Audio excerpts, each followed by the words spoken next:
समास किसे कहते हैं, समास से आप क्या समझते हैं और समास क्या है। प्रश्न एक ही है, लेकिन प्रश्न करने का जो तरीका है वो अलग अलग है। तो समास किसे कहते हैं, तो समास का परिभाषा कहता है कि दो या दो से अधिक पद अपने विभक्ति चिन्हों को छोड़कर आपस में मिल जाते हैं या आपस में एक हो जाते हैं तो उसे समास कहते हैं। जी हाँ दोस्तों, दो या दो से अधिक पद। अब हम लोग को ये समझना है कि आखिर पद किसको कहेंगे और शब्द किसको कहेंगे।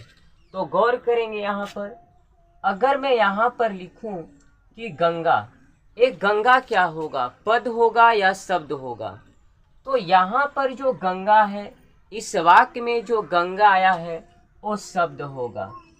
गंगा यहाँ पर शब्द है, लेकिन अगर मैं इसको लिखूं कि गंगा एक नदी है, गंगा एक नदी है, तो यहाँ पर जो गंगा को देख रहे हैं ना, एक गंगा क्या कहलाएगा, पद कहलाएगा। तो कहने का मतलब यह है, जब अकेला रहेगा कोई शब्द है ना, तो इस शब्द कहलाएगा। जैसे गंगा यहाँ पर अकेला है तो इसलिए गंगा को यहाँ पर शब्द बोलेंगे, लेकिन गंगा एक नदी है तो यहाँ पर एक वाक्य हो गया और इस वाक्य में जो गंगा है एक पद होगा। उसी प्रकार से यदि मैं कहूँ राम, ये राम क्या होगा, तो राम हो जाएगा हमारा शब्द होगा, लेकिन मैं इसको इस प्रकार से लिखूं कि राम एक लड़का है, राम एक लड़का है, तो यहाँ जो राम है इस राम को क्या बोलेंगे, पद बोलेंगे। आगे कह रहा है कि विभक्ति चिन्ह, विभक्ति चिन्ह क्या होता है, तो आप लोग कारक या अध्ययन किए होंगे कि कर्ता ने कर्म को करण से संप्रदान को के लिए, आपादान से जुदाई के लिए, संबंध काके की रारेरी, अधिकरण में पर संबोधन हे हो अरे अजी। तो ये जो ने को से में पर देख रहे हैं, तो इसको क्या बोला जाता है, तो इसको बोलते हैं विभक्ति चिन्ह।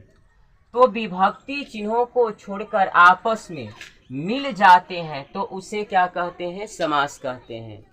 जैसे कि यहाँ पर देखिए राजा का पुत्र, तो राजा का पुत्र एक वाक्य है, एक सेंटेंस है, तो इसमें देखिए राजा का पुत्र, इस वाक्य में जो राजा है ये पद कहलाएगा या शब्द कहलाएगा। तो जी दोस्तों, ये जो राजा है ना यहाँ पर पद कहलाएगा। और उसी प्रकार से पुत्र, ये पुत्र भी क्या होगा, तो पद होगा।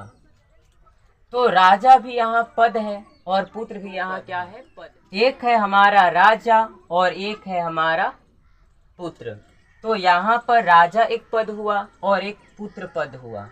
और ये जो का को देख रहे हैं, इस का को बोलते हैं विभक्ति चिन्ह, इस का को क्या बोलते हैं, विभक्ति चिन्ह।